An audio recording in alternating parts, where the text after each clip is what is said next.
انا الیہ راجعون۔ اس نے فرمایا کہ جب بھی کوئی مصیبت پہنچے، کب بھی کوئی دکھ پہنچے، تو سب سے پہلا ری ایکشن جو بندے کی زبان پر آئے وہ حرف شکوہ نہیں آنا چاہیے، وہ جو ہے وہ کوئی نافرمانی کے الفاظ زبان پر نہ آنا۔ ایسے موقع کے اوپر ہوتا ہے جب بندے کو پریشانی ہوتی ہے تو بندہ صبر کا دامن ہاتھ سے کھو دیتا ہے۔ تو حضور نے فرمایا کہ سب سے پہلا کیا کہ بندہ جیسے ہی اس پہ کوئی پریشانی آ جائے، دکھ آ جائے، تکلیف آ جائے، بیماری آ جائے، آزمائش آ جائے، کوئی تنگ دستی آ جائے یا کوئی معذوری آ جائے یا کسی بھی قسم کی کوئی آزمائش خدا کی طرف سے آ جائے، تو سب سے پہلے کہے انا للہ و انا الیہ راجعون۔ جو کچھ بھی ہے خدا کا ہے، اسی کا دیا ہوا ہے، میں نے خود بھی اسی کی طرف لوٹنا ہے۔ جب میں خود دنیا میں نہیں رہوں گا میں تو خود جب میرا جسم خدا کی امانت ہے تو اپنے آپ کو اللہ کے حوالے کر دے، فرمایا خدا اس کے لیے اس مصیبت سے نکلنے کے اسباب پیدا۔ اب سنیے ہے یہ تو تمہیدی گفتگو، اور اس کو قرآن میں اللہ تعالیٰ نے جو ہے وہ سورہ بقرہ کے اندر بیان فرمایا دوسرے سپارے کے اندر کہ کیا کرے بندہ کہ جیسے ہی بندے کو کوئی پریشانی ہو تو کیا کرے وَاسْتَعِینُوا بِالصَّبْرِ وَالصَّلَاةِ، صبر اور نماز سے کیا کرے مدد حاصل کرے۔ اور میں جب مصیبت میں صبر کرے گا اور پھر اپنے دل کو سکون دینے کے لیے رب کی بارگاہ میں کھڑا ہو جائے گا اور تکبیر تحریمہ کہہ کر اللہ اکبر کہہ کر کٹ جائے گا دنیا سے، تو پھر کیا ہوگا ان اللہ مع الصابرین، دنیا میں کوئی اس کا ساتھ دے نہ دے تو خدا کا ساتھ مل جائے گا۔ سبحان اللہ، اور جس کو خدا کا ساتھ مل جائے اسے اور کیا چاہیے؟ جس کو اللہ کی معیت مل جائے اسے اور کیا چاہیے؟ تو یہ دیکھیں کہ اللہ تعالیٰ نے ہمیں ایسے خوبصورت راستے عطا کیے ہیں لیکن ہم سمجھتے نہیں ہیں۔ اچھا اس کی وہ لاشعوری کی بات ہے، اس کی وجہ یہ ہے کہ ہمیں بیان کرتے ہیں، آپ نے دیکھا کہ 6 سال مجھے یہاں ہو گئے اس مسجد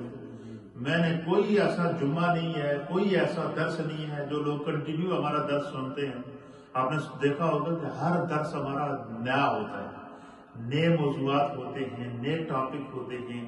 محنت کر کے قرآن و حدیث سے نچوڑ نکال کر ہم لاتے ہیں۔ کیوں؟ تاکہ ہم دین سیکھ سکیں۔ تو ہم چونکہ مجلسوں میں بیٹھتے نہیں ہیں، ہمارا مزاج بن گیا ہے بس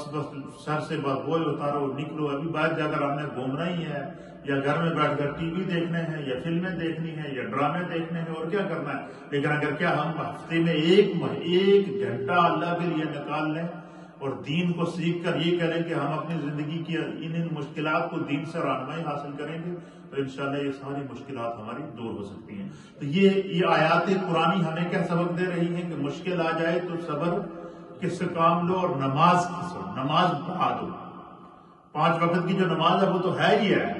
لیکن نماز پڑھا دو، نوافل پڑھا دو، قضا نمازیں پڑھنا شروع کر دو تاکہ دنیا اس طرف سوچ جائے گی نہیں بندہ خدا کا۔ اور نبی پاک نے فرمایا کہ جو بندہ پھر اپنے معاملے کو خدا کے سپرد کر دیتا ہے،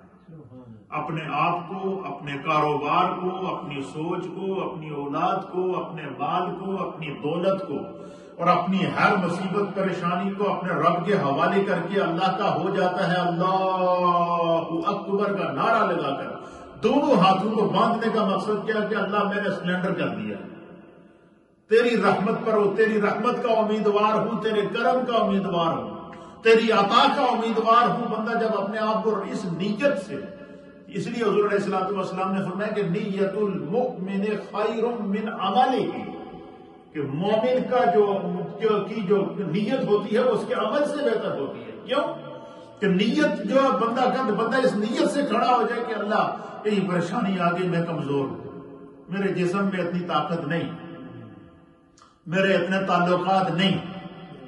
مجھ میں اتنی،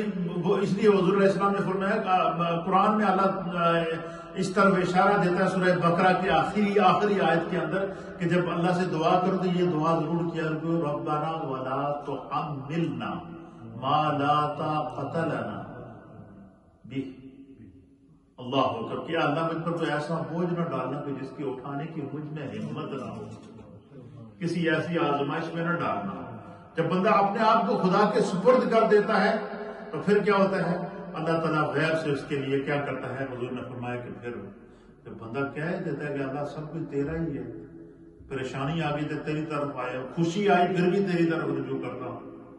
نعمتیں ملی پھر بھی تیری طرف رجوع کرتا ہوں، تو پھر حضور علیہ الصلوۃ والسلام نے فرمایا کہ ایسے شخص کے لیے خوشخبری ہے اور وہ خوشخبری کیا ہے؟ من کان للہ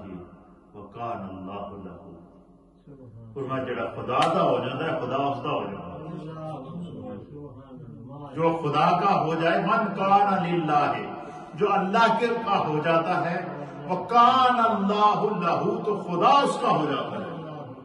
پھر اللہ اس پر نظر رحمت فرماتا ہے، خدا اس کی رحمت اس کو گھیر لیتی ہے۔ اب یہ حدیث سنیے، وعن حذیفہ رضی اللہ تعالی عنہ، حضرت